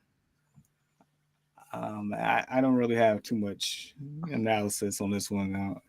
I'm pretty sure you know where I'm going on this one. Yeah, Tiana, I don't know if you're a cowgirl. That's the butter. Right, go ahead, Jamar. Hold on, you gotta give me a second. I gotta fire up the button. Why are you saying that? Real quick, Indiana is not going to beat Ohio State. Just throwing it out there. Indiana had no schedule. Right. They beat nobody to be undefeated. It ain't happening. The buck stops here. So what I will say is with that Indiana, before I press this button here, so they can lose. They just can't get blown out.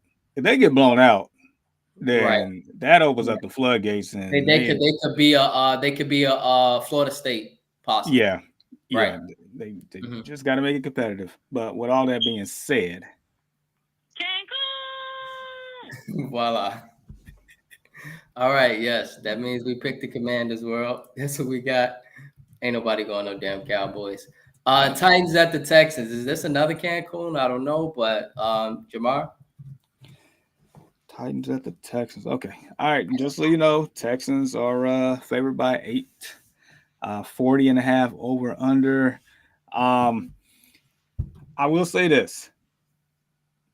The Texans, as good of a lot of flashy names and players they have, that offensive line is bad, and the Titans' defensive front is good. I'm still picking the Texans, but I'm going to use my favorite phrase. I don't have the warm and fuzzies. So there you go. Okay. Yeah. T? Texans. Yeah, me too. So I don't care about none of that. Texans. Period. Voila. Chiefs at the Panthers. Is this another Cancun? Chiefs at the button. We ain't got to talk about this. All right, come on, press the button. And I don't care what Ian say. Press the button. All right, I don't care what Ian say. Press the button. Patriots at the Dolphins. Who we got, y'all? Anybody got the Patriots at the Dolphins? Because the way the Dolphins look, I'm not picking the Patriots. But it's up to y'all. I'll pick the Dolphins over the Patriots. I got the Dolphins. Ian, when they're a different team with fullback. I'm trying not to be that person. I'm trying not to be that person. Lucas Hernandez, who you got for the Patriots and Dolphins, bro? I am trying not to be that person. I might be that person on this one. I'm trying not to be. Just so you know, the spread is 7.5 for the Dolphins. 46.5 over under. You know what? I'm gonna take the Dolphins, but I say the Patriots cover that spread. What's the spread? 7.5. Oh yeah, that's too much. Yeah, What I about might you, do a But T? money line. Patriots I at the might. Dolphins. I'm doing Dolphins, but I agree. I might do a money line on that. Okay, I don't know the spread. right. People Hernandez got the Pats. Lions at the Colts. The Colts, they surprise folks came out last week. Anthony Richardson, we picked against them, Jamar. They came out and took care of business, man. And he got the last minute touchdown. He had a moment to silence his critics last week, Anthony Richardson. So shout out to him. But they got the Lions this week, and they playing on turf. But they are in Indianapolis. So Jamar, who you got for this one? But I know who I got. yeah, so Press just so the you button. know, dang, 7.5. It's the spread in favor of the Lions. 50.5 over under. This should be a high scoring affair. Either the Lions Woo. gonna do it all by themselves, or maybe Richardson will actually participate here. If you go into the game like I know somebody, bring you some wide receiver gloves. The ball may come to you in the stands. With all Yeah. that being said, I'm hitting the button. Right. Right. You mentioned Voila. this Yes. turf stuff, Brandon, like it matters. Like, I don't care if they was playing on gravel, they're gonna win. Like it Not doesn't gravel. matter. Like you bringing up this turf shit, who cares? What they playing on? Who Well, cares? the They could Lions be play playing on in turf space in Detroit. boots. They're winning. The Lions they play on turf in Detroit, and the Colts play on turf. And so, what I'm saying is that the Lions, it's like almost them being at home, and then in Indianapolis, right up the street. They could So, be at home. They could be away. They could be in out of state. They could be in an island. They could be in the ocean. They're going to Ocean. win. It does not matter. They could play underwater. They're going to win. Like, I don't. What's All messed right, up? yeah. I actually believe her. I believe her on that one. What are we talking about here? The Okay. Lions, the Lions. Okay, and so Bucks, y'all, at the Giants. The Giants are starting Tommy DeVito starters. Shout out to the kid, University of Illinois product. The Bucks are coming in. Who you got for this one, Jamar? And just so people know, it's Bucks are favorite 6.5 on the road, 41.5 over under. Mike Evans is back. Okay, Um, good. Okay. I like Mike um, Evans. I will say this much. I'm gonna take the Bucks. I don't have the warm and fuzzies. I don't think I think 6.5 is too much because that defense says they can get scored on. But I'm gonna take the Bucks anyway. Okay, what about you, Tiana? I'm going Bucks. I was gonna say it sounded like a trap game to me. Um, Mm-hmm. but It does. it does. Usually when a team has a major change and it's their first game after a major change, more times than not they win, right? Next, Um, Cleveland.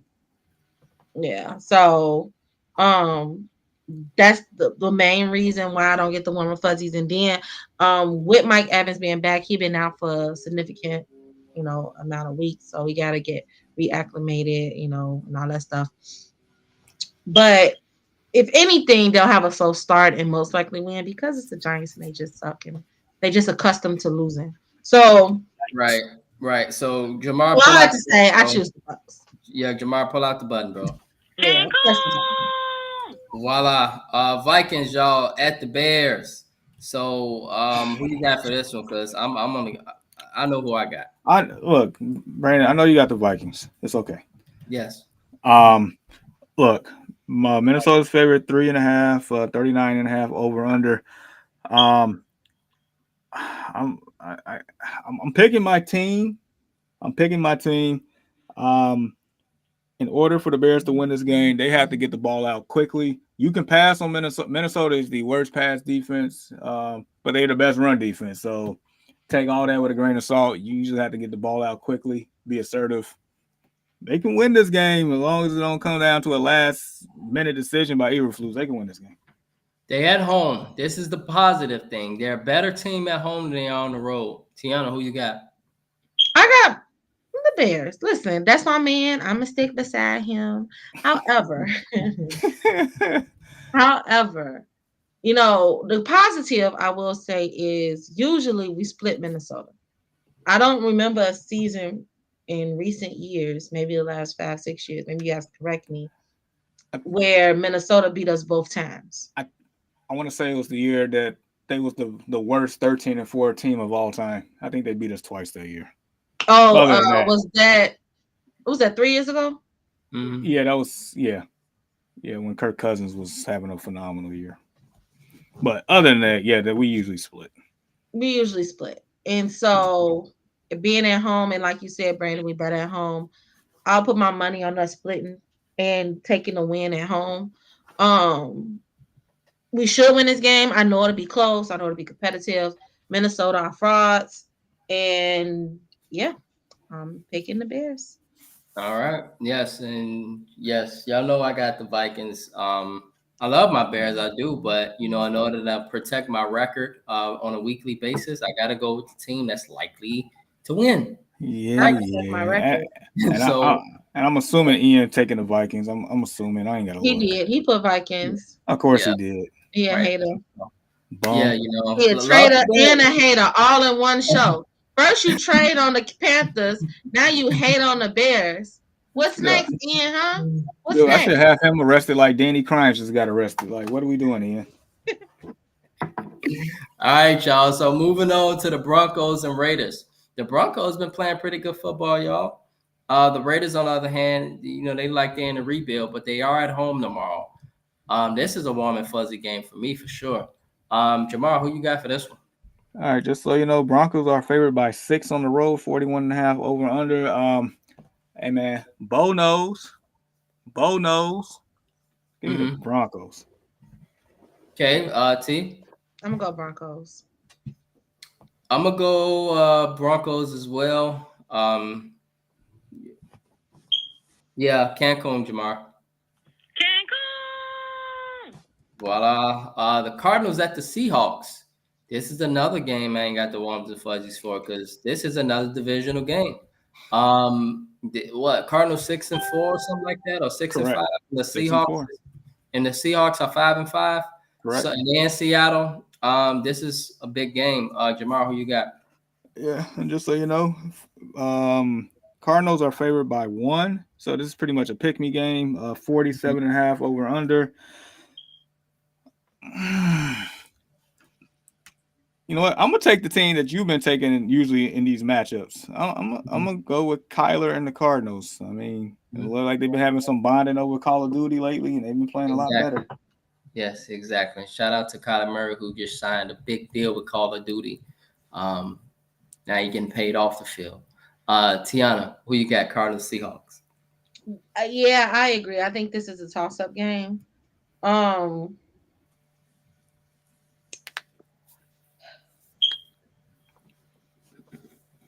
I don't know. You know what? In these, whenever the Seahawks are in close games, I usually go with the Seahawks. I got to look back and see what their record are, what my record is when I pick the Seahawks in these toss-up games. I think my issue is for me, I haven't watched the Cardinals enough. I don't know too much about like specifically watching Kyler Murray. You know what I'm saying? Watching him play. Um, so because of that, the Seahawks, and I like their style of play. I guess I'll just go Seahawks on this one. I don't. It's Mhm. a toss up though. I I don't get it. have much in that pick, but you can put me down for Seahawks tomorrow. It All right. depends on how the wind blow tomorrow with this one. It depends on how the wind blows tomorrow. Yeah. Seahawks are at home. That 12th man will Yeah. be loud as always. And that's what really gets me here, Jamar, is they in Seattle. I want to pick the Cardinals, man, because I've been rocking with the Cardinals and they've been getting me win after win every week. Um, But the Seahawks just won last week. They got that momentum. They are at home. I think the Seahawks pull this one out, Jamar. I think they pull out a close game tomorrow. It's going to be a really good game, though. But I got the Seahawks. The 49ers at the Packers. Big game tomorrow for the 49ers, 5-5. I honestly feel like, y'all, this team, I know about the injuries and all that stuff. Um, And they correct me if I'm wrong, Jamar, but Nick Bosa's out and Brock Purdy, right? Tomorrow, Correct. Correct. at the Packers. Yep. So I don't know if this is a Cancun or what, but I feel like also them letting go of Steve Wilkes. I didn't understand that Jamar last year after the Super Bowl. I feel like something was personal between him and the head coach Cal. But Cal, I feel like he hit the wrong button with that one because since then this team has been not really doing well defensively. I know they've had them injuries and all that stuff, but generally a 49ers team Hey, is an give me type a of couple team. of minutes. Yeah, they just haven't been that team. And so, Tiana, who you got for this one, 49ers or Packers? Packers, absolutely. So with Purdy out, who playing QB? That's a good question. Who is playing quarterback for the 49ers?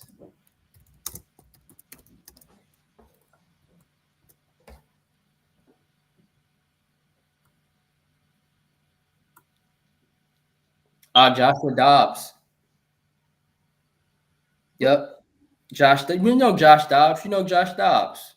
You know, can scramble, elusive, tall kid, played at Tennessee, Joshua Dobbs. He played for Tennessee. No, he University of Tennessee. No, I'm saying, oh, okay. Who? Right. So is he a rookie? Who he So played for last year? Josh Dobbs played for Minnesota last year, and he got off to a good start last year. Everybody was excited because he had a good run in Pittsburgh too, a couple seasons back with Mike Tomlin. And so Joshua Dobbs, he's the backup there, and so he's a pretty solid guy. Get the job done. He's not great, but he's efficient, and Eh, so. they're gonna But lose. I don't know if he go and win tomorrow at Green Bay. No, Exactly. So I Because mean, I'm with Packers you. on a mission. I got the Packers too. I got the Packers too, regardless of whoever's quarterbacking for the 49ers tomorrow. They in Green Bay and it's starting to get cold now. Yeah. So that warm weather, backup quarterback, your stars out. Christian McCaffrey going to have to be Superman tomorrow in order to win that game. Um, so yeah, I'm with you. I got the Packers. Eagles at the Rams. Tomorrow, Sunday Night Football. Who you got, T? Eagles. Okay. Um, the Rams. mm, I just nah. They middle of the pack, they Yeah. somewhere battling for that wild card. Yeah. Um, yeah. It's interesting for me. This isn't a warm and fuzzy game for me, T, because Hmm. they in LA and the Rams got great receivers and the Eagles secondary has been suspect for years. Uh huh. Um, and so I'm a little stuck on the fence with this one. Uh, I'm looking at Ian's pick to try to give me some help here. He got the Eagles. Um, and so I'm gonna go with the Eagles because they are overall the better team. Yeah. So if they can control the clock with Saquon, things of that nature, get a few touchdowns from Jalen Hurts, then yeah, I'm gonna roll Yeah. with the Eagles. So I feel like the Eagles. I feel like the Eagles are a team who get in their own way more so mhm, than not. right, Because a couple of their losses, or even some of their really close wins, shouldn't have been that close. right, And they a better team than on paper, even though they still have a good record, and they definitely right. be Do in the you think playoffs. also it's mental sometimes with the Eagles? Because last year they was a great team last year, and then they just faltered, The towards the second half of the season, yeah, season and just yeah, ended the season in misery in Tampa in the wild card round last year. But yeah, do you feel like when you say you feel like they get in their way sometimes, do you think sometimes it's mental too? Because it's they playing definitely Philly and there's a lot of pressure there. yeah, it's definitely because I feel like they had this pressure because they in such a historically terrible division, right? And it's Mhm. like we're better than Dallas. We're better than The well, Giants. the Giants, the Commanders this year. But even so with that, because the Commanders is a rookie.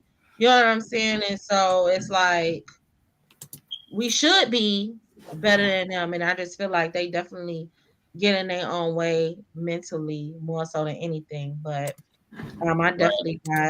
definitely got the Eagles, and that's a good point because I mean, and I could understand it given that scenario because even in the NFC as a whole is a inferior um conference compared to the AFC. So they Like the probably, West is to the East, or the yeah, East is to the West. yeah. So it's like Right, they feel like they should probably be one or two, and right, so right. Right. And so very, very interesting. And so Jamar, bro, the Niners at the Packers. Who you got for this one? I'm taking the Packers just based on the injuries of the Niners. Yeah, yeah. Who did What y'all about the take? Eagles and Rams? I'm gonna take the Rams. Who did y'all take? you Man, taking the so I was Rams? battling. I was battling between this because the Rams are middle of the pack. The Eagles secondary suspect, and the Rams got great receivers, and the Rams at home. So I was battling between this one. I ain't had a warm and fuzzies, but I say I'm gonna go with the Eagles because you know the Saquon. That was the difference for me. But I see your point on picking the Rams. Yeah, and who'd y'all have for the other game? Packers. Yeah, Packers. That's a Cancun on that one. Oh, okay. Yeah, they got injuries, man. That Niners team. Um, Ravens at the Chargers. Who you got for this one, Jamar? Whew. Whew. It's a fun game. Whew. This is a good game right here. To be honest, Man, It's gonna be fun. if the Ravens pull this one out, this would be an impressive win against a good football team. like, like this is a statement game for both teams, in my opinion. My Yep, gosh, yeah, for both of them. like I had no idea that the Chargers would have 7 wins at this point. I did not see that coming. Um, oof. Just so you know, Baltimore is favored on the road by -3. I don't know about that one. 50.5 over under. Oof. Give me the Chargers. Okay. Mm-hmm. See, Oof.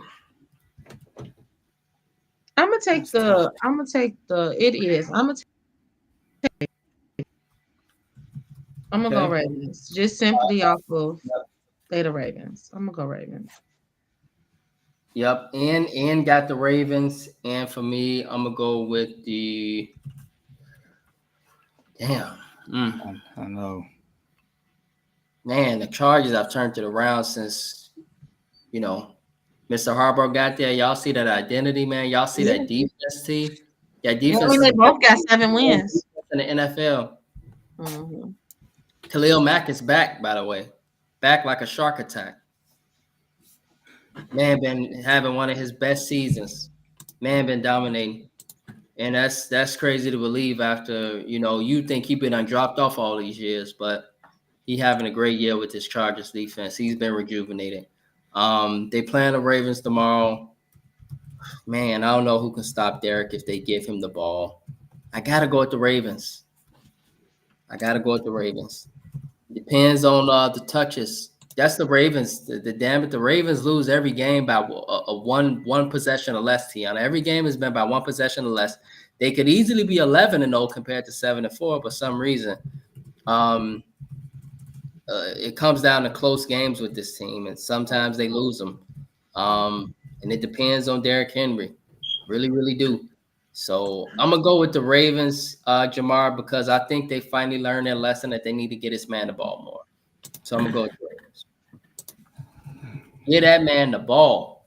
All right, Thursday games, y'all. If you doing a special, then Jamar, we'll say this to Thursday. I honestly, I don't know. I don't Right. know. And so you want to do so in that case, yeah, wait to do the picks. Um, and if you don't do a special, then we just post them or something. But because I'd rather for us not to do the picks now because the special possibly could happen on Thursday. So, you know, yeah. Yeah. Uh, yeah. All Right. right, we'll get it figured out. Yeah. Get that figured out.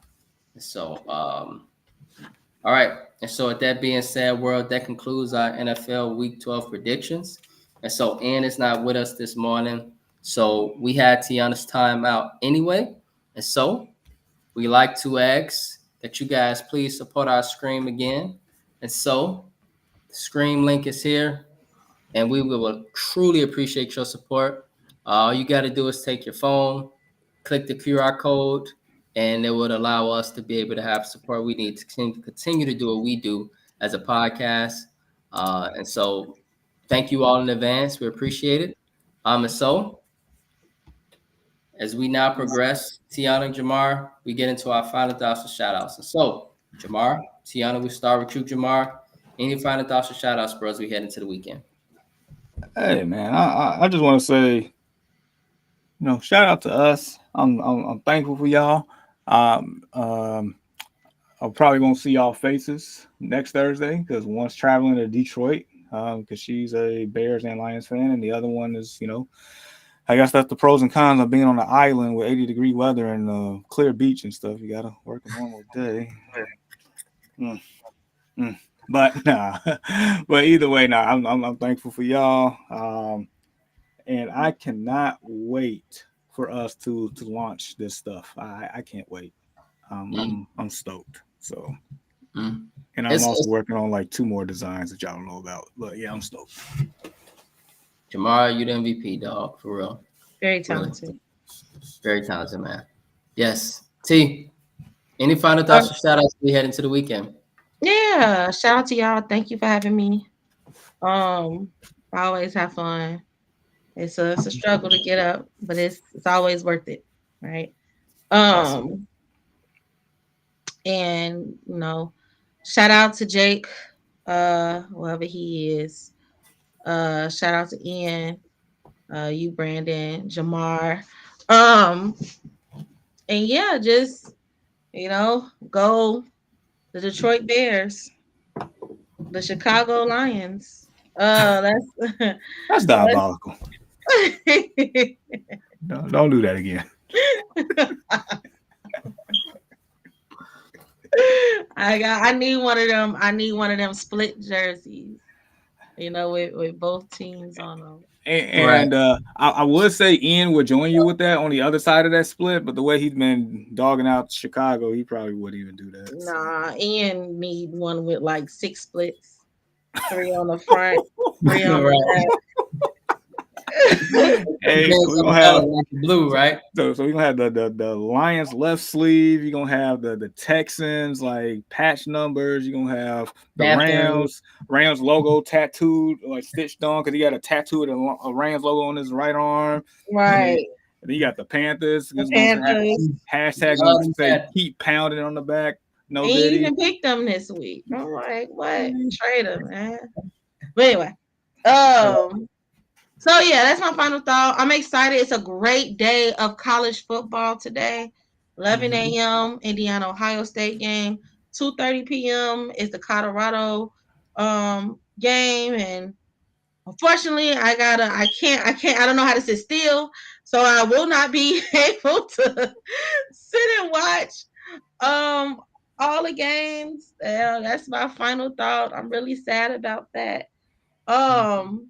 But it's definitely a great day in college. Even better day tomorrow in the NFL. Basketball is, as you stated, Brandon, is definitely in the swing. NBA is my favorite. I go to sleep to NBA TV every night. NBA TV game time puts me to sleep every night. So that's my lullaby. Watching highlights. On a continuous loop. But anyway, that's my final thoughts and shout out. I'm just excited for all the sports that's going on, and just thank you guys again for having me. It's much appreciated. T, yes, thank you for joining us, sis. We appreciate you. You're so sweet. You are a wonderful, wonderful soul, wonderful personality, and it's just a pleasure knowing you. It's a pleasure talking sports with you. Yeah, and shout out to your Detroit Lions. Have fun in Detroit. I know you Bears, but you get me with this Detroit thing, but whatever, I understand. Bears put you through a lot of misery. You want to live a happy life. You want to live a happy life. You know what? Bears are still number 1. Lions are number 2. Yeah. She's not in yet. All right. Bears are always number 1. Period. I will wear all my Bears gear to the game. Right. Absolutely. Yes. And so have fun up in Detroit.